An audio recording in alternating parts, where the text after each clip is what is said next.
"Is there anybody there?" said the traveler, knocking on the moonlit door. And his horse in the silence champed the grasses of the forest's ferny floor. And a bird flew up out of the turret above the traveler's head. And he smote upon the door again a second time. "Is there anybody there?" he said.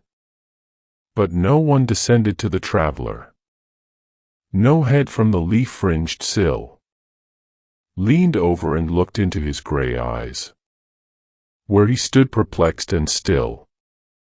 But only a host of phantom listeners that dwelt in the lone house then stood listening in the quiet of the moonlight to that voice from the world of men, stood thronging the faint moonbeams on the dark stair that goes down to the empty hall, hearkening in an air stirred and shaken by the lonely traveler's call.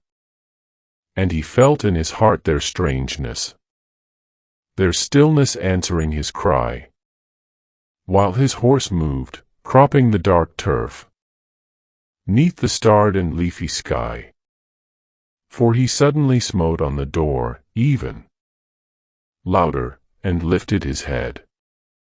"Tell them I came, and no one answered. That I kept my word," he said.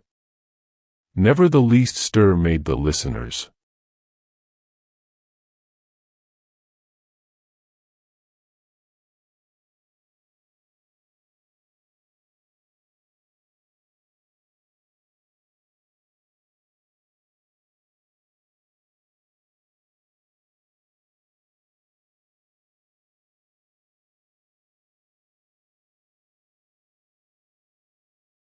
When we two parted, in silence and tears, half broken-hearted, to sever for years, pale grew thy cheek and cold, colder thy kiss. Truly that hour foretold sorrow to this. The dew of the morning sunk chill on my brow. It felt like the warning of what I feel now. Thy vows are all broken, and light is thy fame. I hear thy name spoken, and share in its shame. They name thee before me, a knell to mine ear. A shudder comes o'er me. Why wert thou so dear? They know not I knew thee, who knew thee too well. Long, long shall I rue thee, too deeply to tell. In secret we met, in silence I